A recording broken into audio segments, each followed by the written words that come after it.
بەرشلۆنا ئەڵماس و کورسی و چیمەنی کامپنۆ دەفرۆشێت لە پێناو پارە.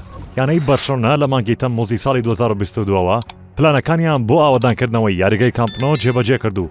پرۆژەکە لە هاوینی ئەم ساڵدا بە تەواوەتی دەستی پێکردووە و بڕیارە تا ساڵی داهاتوو کۆتایی پێبێت. ئەوەی جێی سەرنجە. ئەم یانە گەورەیە لە لیگا پێشتر کێشەی دارایی هەبووە. ئێستاش سەرقاڵی نۆژەنکردنەوەی یاریگاکەیەتی. پێویستی بەداهاتی زیاتر لە پێشوو. یانەکەش توانایان نییە بەشێک لە کێشە داراییەکانی تیپەکە چارەسەر بکەن. بەوەگرتنی قەرز بەڵام ئەو بڕەپارەیە بەس نەبوو بۆ چارەسەرکردنی کێشە داراییەکانیان.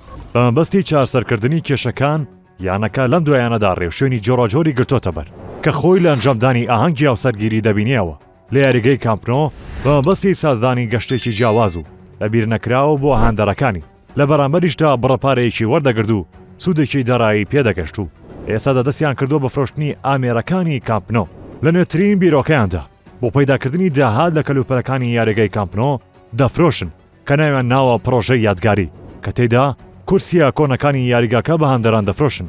گرانترین دیزاین کە بەردەستە بۆ فرۆشتن بە 300 یۆرۆیە لە چوارچێوەیەکی داردا پێشەش دەکرێت و هەرزانترین دیزاینیش لەسەر پارچەیەکی ڕەشە نرخی 100 یۆرۆیە. جیا لەوەی بەردەوامن لە فرۆشتنی چیمەنی یاریگاکە بە شێوەی قاڵب. بەرپرسانی بارشلۆنا لەم دوایانەدا کۆمەڵێک ئەڵماسیان فرۆشت کە لە کاربۆنی چیمەنی کۆتایاری بەرشلۆنا دروست کراون لە یاریگای خۆیان لە کامپنۆ. هەر لە یەکێک لەو ئەڵماسانە بڕوانامەی ڕەسەنایەتی پێوەیە کە سەرچاوی کاربۆنەکە و تایبەتمەندیەکانی ئەڵماسەکە نیشان دەدات. نرخی ئەم پارچانە لە 500 یۆرۆیە دەستی پێکردووە و فرۆشراوە.